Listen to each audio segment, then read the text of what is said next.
like to introduce our next paper. It's by Lynn Welton from the University of Toronto. And the title of her talk is Agent-Based Modeling of Human-Climate Interactions in the Ancient Near East. Take it over, Lynn. All right. Hopefully you can all see my slides now. Wonderful. Okay. So within the past few decades, what initially began as a gradual realization of the existence of climate change has now become both an inescapable reality and an immediate pressing concern, with increasing global atmospheric CO2 concentrations and likewise increasing global mean temperatures. The complex consequences of these changes are now becoming perceptible to the average human being living on Earth and regularly appear in our news feeds in the form of dire stories about climate. But if recent times have taught us anything, it's that the global response to this problem has largely not been determined by scientific principles, but rather has been mediated through individual beliefs and worldviews, and through local, national, and global economics and politics. The details and the scale of our highly globalized modern situation are clearly unique, but the larger point is not. Both perception and response to environmental change and variability are inherently social phenomena that are shaped as much by culture and society as by the physical environment itself.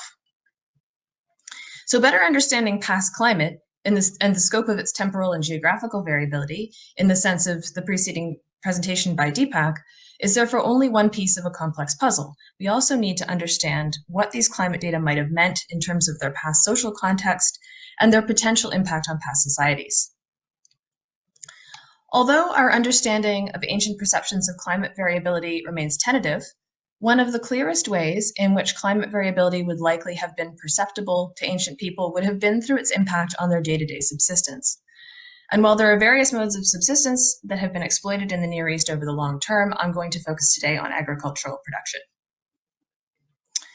The link between climate variability and its impact on potential past agricultural productivity is both critical and complex. One of our primary concerns, therefore, must be how substantially crop growth would have been impacted by changes in temperature or precipitation and by variability in the frequency of drought conditions. Understanding these issues requires accounting for a host of possible interconnected factors, including environmental factors, as well as variations in agricultural practices. There are a variety of methods that we can use to estimate the range of potential past agricultural productivity and tease out the impacts of some of these factors.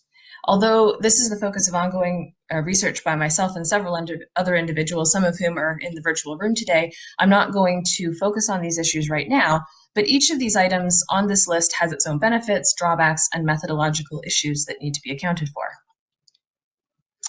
These different kinds of climate-driven estimates of agricultural productivity can provide us with a series of possible and realistic agricultural scenarios to use as examples for models, to examine how human populations might have perceived and responded to these changes, and what impacts they may have had on their society. These responses, of course, also have environmental impacts and potentially have repercussions for local, regional, or even global climate, and this was also something that was touched on by Sandy Harrison in her keynote yesterday. Today, I'll discuss how agent-based modeling can help us examine the impacts of these kinds of environmental scenarios and possible responses to them. Agent-based modeling is a technique that's used to examine complex systems by creating a virtual world and programming the actions and interactions of a series of autonomous agents existing in this world. There can be any number of agents, any number of different types of agents, and they can be anything, like people or animals or even inanimate objects. These agents can either be individuals or they can represent more abstract collective entities such as organizations or groups that can have decision-making power or influence.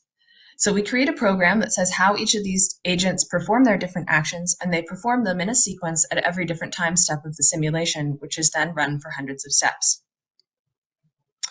Some of the background research and a few components of the modeling framework for the agent-based model I'll be using today originate from the MASS project, which stands for Modeling Ancient Settlement Systems, and which began as a collaboration between the University of Chicago and the Argonne National Lab in the late 1990s.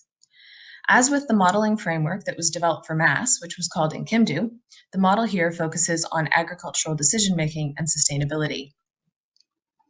The current model, however, focuses more on the strategic and decision-making components of the model and less on simulating the evolution of the climate and environment and the productivity of agricultural crops. Climate models, like those described by Deepak, and agricultural productivity modeling tools that I alluded to earlier, and which were also mentioned by Sandy in her keynote yesterday, which were created by climate scientists and by plant biologists, respectively, are far more effective at doing these things than anything I could design. So this is better achieved through coupling with these other existing models. And this leaves me to focus on particularly the strategic decision-making components.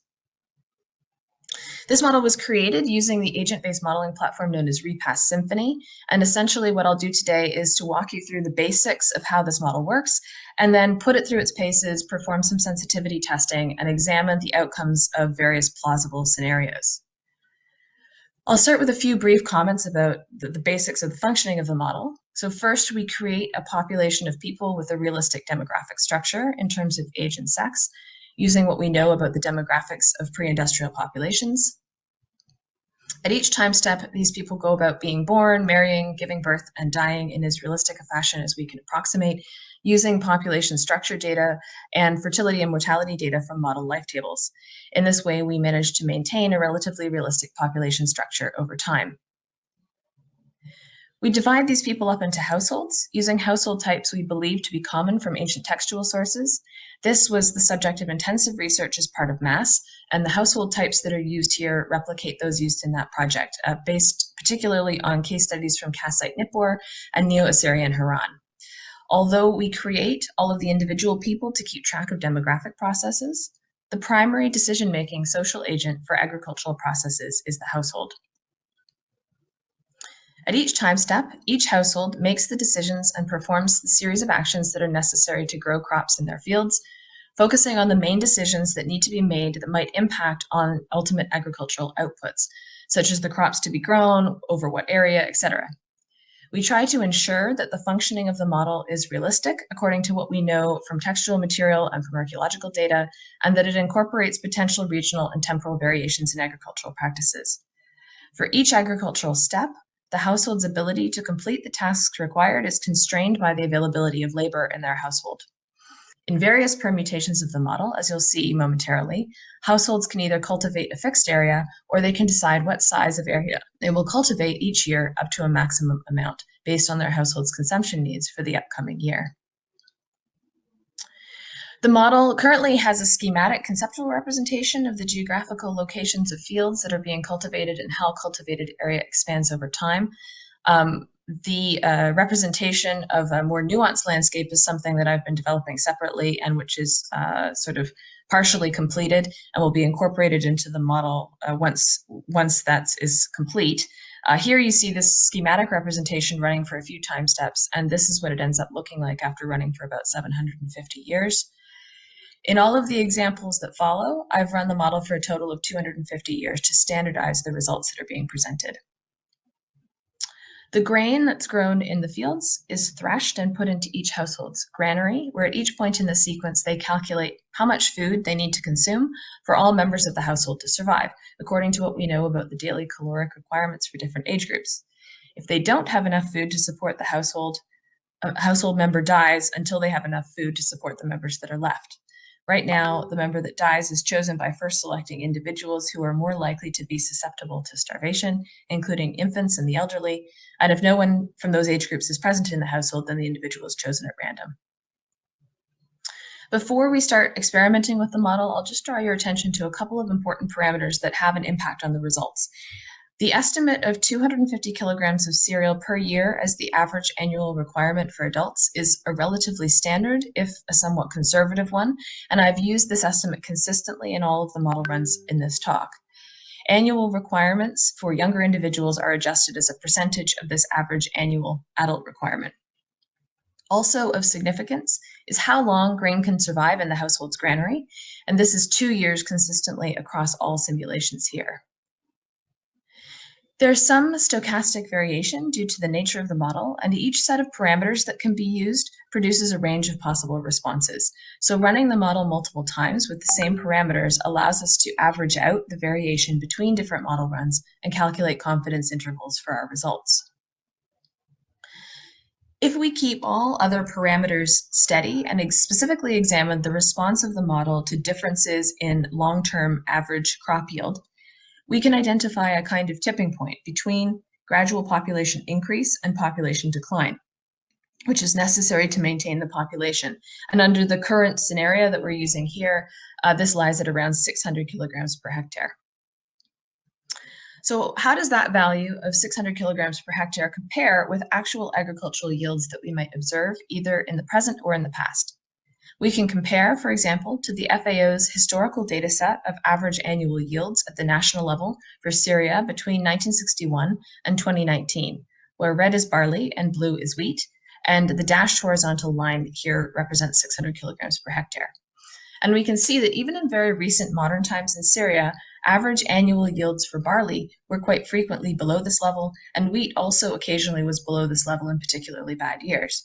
And this is without taking into account changes in the harvest index, which is the proportion of biomass that's allocated to grain production. Increases in the harvest index in modern crops have increased modern yields compared to what we might expect from ancient cultivars. So despite the fact that the FAO dataset here is averaged over all of Syria and therefore allows a great deal of regional variation, it does illustrate that it's quite reasonable to assume that the model's tipping point value at around 600 kilograms per hectare was something that would not always have been consistently achievable in the past. So we can then begin to compare the impacts of different scenarios, modeling the impact that short-term droughts might have had on the population, for example. So in all cases here, we induce a crop failure at the 100-year mark in the simulation.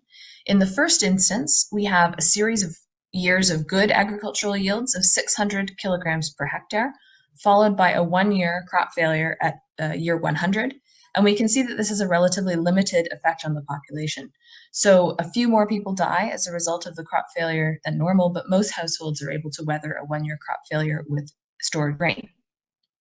If the crop failure extends to 2 years, you can see that there's a much more marked impact on the population, but the population still is able to recover with the grain they've been able to store. When the crop fails 3 years in a row, this is when things become untenable and the population completely collapses. And this failure is directly linked to the lifespan of stored grain on which we have set a 2-year limit. For comparison, this is the result if a series of good years is followed by a decade-long drought that causes severely reduced crop yields, but not outright crop failures. So you can see that while this scenario results in a decade of increased starvations, at the population level, the population declines, but then begins to stabilize somewhat at a lower level once higher yields return. Now, one reason why households are not able to survive in these scenarios is because of their limited ability to accumulate non-perishable wealth that might help them tide over the bad times. So in these particular scenarios, accumulating additional grain is not to their advantage because it can only be kept for 2 years. So what happens if we allow households to convert unused grain into non-perishable wealth that can be drawn upon when the going gets tough? So here we simply convert wealth in grain into a non-perishable form of wealth at a 1-to-1 ratio without specifying in any way the form that this wealth takes. And this allows us to very basically examine the impact that wealth accumulation is likely to have on household survival through short-term drought events. So here we see the impact of the 2-year crop failure on the population when no wealth accumulation is permitted, and this is the same image we just saw a moment ago. And here is the impact when wealth accumulation is allowed. And you can see that this cushions the blow of the crop failure somewhat, and this output looks more like the impact of a 1-year crop failure under the scenario with no wealth accumulation. However, this is only able to go so far toward mitigating the effects of crop failure because households that are struggling and bear the disproportionate burden of starvation in the crop failure scenarios generally have not had the ability to accumulate non-perishable wealth to draw upon. So here's the result we saw previously from a 3-year crop failure with no wealth accumulation. And this is the result when wealth accumulation is permitted. So the population doesn't collapse as dramatically as it did in the previous scenario, but the population is still not able to weather this 3-year successive crop failure. Wealth accumulation, however, does help the population bounce back more quickly from more survivable setbacks, such as the scenario that involves a decade of severely reduced crop yields. Population declines much less significantly with wealth accumulation allowed and then recovers and achieves population growth again relatively rapidly after this decade of reduced crop yields is complete. Now, you might argue that these artificial scenarios are not a good approximation of actual crop yield patterns, which vary more from year to year. So here's an example where I've used the actual average crop yields for Syria from the FAO data set that we saw previously. And I've used the data, the values for barley, and I've just looped them over the period of 250 years so that the pattern observed here repeats. The outcome of this scenario is quite interesting because it suggests that under the conditions that are used here, the observed pattern of barley yields between 1961 and 2018 in Syria wasn't sustainable without some form of coping mechanism. And it's worth noting here that in the case of modern Syria, the coping mechanism was that was being employed was that they weren't relying solely on the yields of the kind they could achieve with barley. They were also growing wheat. And you can see here from this data set that particularly as we move into the 1990s, wheat was achieving significantly higher yields through a variety of intensive agricultural practices and through the introduction of improved cultivars. One critical factor in determining households' ability to survive is the size of the area that they cultivate each year. In all of the previous scenarios, each household was cultivating a set area of 3.5 hectares per year. This, of course, privileges smaller households to a certain degree because they have fewer mouths to feed with that amount of land, and therefore they have a greater ability or opportunity to accumulate wealth. They can, however, only capitalize on this to a certain extent due to the fact that they're ultimately constrained in the amount of land they can actually use based on the land that they can cultivate with the labor that they have available in their household. But in order to make things a bit more equitable, we can allow households to vary the amount of land they cultivate in order to, according to their needs. So in this case, they determine the amount of land that they need to cultivate based on the needs of their household and their perception of likely crop yields, which for now is assumed to be accurate. And of course, this is arguable, so this is something we certainly can play with later on. But each household cultivates the amount of land they think will provide the amount of grain their household needs for the year and adds an additional buffer amount on the just-in-case principle as a guard against unforeseen events. The amount of land that a household can cultivate in this scenario is capped at a total of 5 hectares. So the size of the impact of this just-in-case buffer on the trajectory of the population depends on yield, but it is quite substantial. And as you can see here with an example where we use a relatively good yield of 700 kilograms per hectare. This suggests that even with a good yield of this type, a buffer of 10 to 15% above and beyond immediate subsistence needs is necessary to overcome minor variations and unforeseen events and maintain the population, while 20% is necessary to maintain population growth. So we might think about this varying of cultivation area as a way of testing the impact of extensification as a strategy, because it essentially represents a way of expanding cultivation area up to a maximum limit as a coping strategy against poor yields. So then how might we measure the impact of intensification as a strategy? This is a bit more challenging to implement, but we can introduce a rudimentary form of testing intensification by allowing households to exploit unused labor in their household and then linking this to an increase in crop yield as a fraction of that yield. So that is, surplus labor, when available, can be employed as a strategy to increase household output. This implementation is imperfect because it doesn't take into account the range of different intensification strategies that might be employed and their different impacts on yield. Nor at this point are we considering any limitations that are imposed on the resources necessary to employ this strategy other than people. So we're simply assuming here unlimited access to resources for intensification, like, for example, water for irrigation, manure for fertilization, or cattle or oxen for additional plowing. This shows that the impact of intensification has on the population, where the lighter colors are the results without intensification, and the darker colors are those with intensification. And I show this for 3 different yield levels, one that's just below the model tipping point, one at the model tipping point, and one above.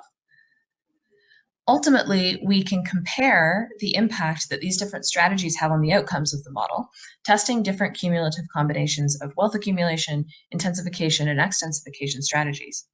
Revisiting our earlier stress scenarios, for example, we can see that no combination of strategies is yet successful in allowing the population to overcome a successive 3-year crop failure. But in contrast, a combination of intensification and extensification strategies make it possible to somewhat overcome the more unsustainable FAO, Syria, and barley data, albeit with a decline in population.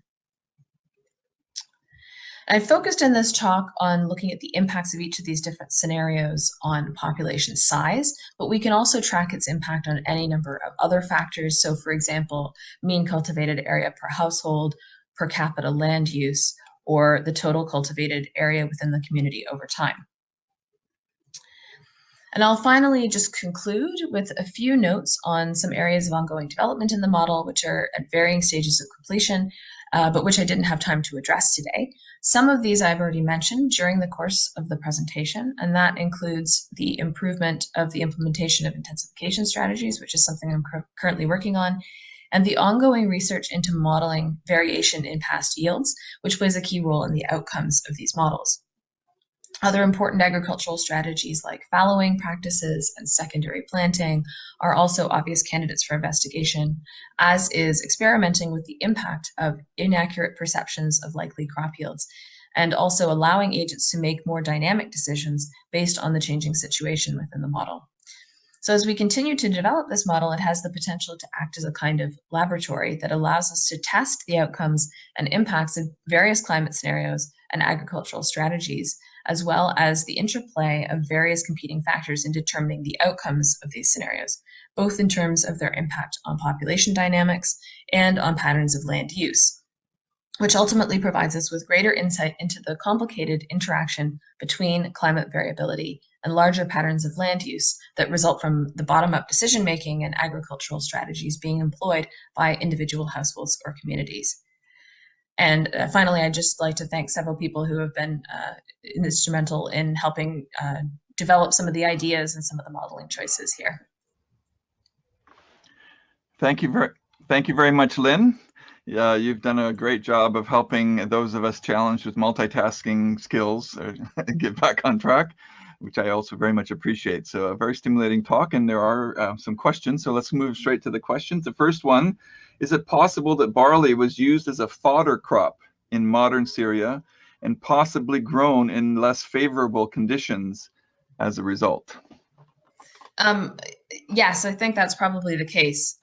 Probably, I mean, the sort of scientific research into yield increasing has largely focused on wheat, which is one of the primary sort of modern foodstuffs, and less on barley. And barley now has tended to be used a little bit more frequently as a foddering crop for animals, and also apparently for malting purposes, malting barley. So in both of those cases, there are trade-offs that are involved in increasing yield to do with the quality of the animal feed and the quality of the malting barley. And so they may be making choices in modern Syria that specifically are related to those specific areas of production rather than to increasing yield. I chose to use the barley data to drive the model because the wheat data has been much more significantly impacted by these efforts to increase yield by improving cultivars. And so the barley data potentially was something that was a bit more like what we might have seen in an ancient scenario. Okay, next question. Interesting calculations. It gives us a good idea of what is possible and what's not. And the question is it, if it is possible to calculate wealth to buy food, who produces the food? I mean, the crop production is in both scenarios the same, right? Hopefully you can follow that. Yeah, I think I get where this is going. Yeah, so right now, the way that this works, if they've accumulated wealth and they need to use it to, let's say, buy crops in a scenario where they've run out of grain in their granary, that grain kind of that they buy using that wealth kind of comes from nowhere. So it's kind of being magically created at the moment. So what we need to do is tie it to the overall production, and there has to be somebody that is willing to sort of provide that grain, willing to sell that grain to the person. So that's the next step, is sort of implementing this exchange process where we can keep track of who's providing the additional grain. Okay, the next question is about the time scale, and with each tick, does that represent 1 year? Is that correct? And this person is wondering how you validate your model. Yeah, okay, so number one, so the answer to the first question is yes, a tick is 1 year. In repast, so I'm assuming using the language that this person knows a little bit about agent-based modeling. So in repast, you can do sort of sub-ticks. So I can do a sub-tick at 1.2, 1.3, 1.4, so that I can introduce specific processes that then complete. But the tick from 0 to 1 or from 1 to 2 represents 1 year with sort of sub-pieces within that. In terms of validating the model, we are aiming to be able to validate some of the information with sort of paleobotanical data. We also have some data now of population dynamics, for example, that are coming from SPD data. So in terms of comparing population dynamics, we can see what kinds of strategies or what kinds of scenarios best match with some of the population dynamic reconstructions that we get from that kind of data. In terms of land use, we can also compare, for example, to reconstructions of land use based on settlement data and see how increases in land use might match with some of that information. Great. We have about 1 more minute left, and this may not be a very fair question, but I'm going to ask anyway. In light of Sandy Harrison's plea yesterday in the keynote about the collaboration between paleo environment and also archaeologists, can you see within this, like, going back to Deepak's presentation and now with the agent-based modeling, can you anticipate where is this something that we're really on the cusp now of being able to start bringing archaeological data into some of these simulations in a way that can test some of these models? Yeah, I hope so. I mean, I think there's still a ways to go in development, but I think thinking about how all of these different pieces fit together in terms of research that's being done on the climate modeling side to reconstruct potential climate, then reconstructing what the impact of that might be on agriculture, and then looking at the agent-based modeling as a way of testing population dynamics and land use strategies. We're sort of coming up with a workflow for modeling the connections between some of these different aspects in a way that we can then test against existing archaeological data, and also incorporating some of that archaeological data into the way that we model these things. So a lot of the information that I'm incorporating into the agent-based model is based on archaeological research, in terms of the ways that crops respond, the kinds of agricultural strategies that we might want to test, et cetera. So I hope we're sort of on the cusp of being able to more systematically test those kinds of connections. Excellent. Really good to hear. Thank you very much, Lynn, for a very stimulating talk. Now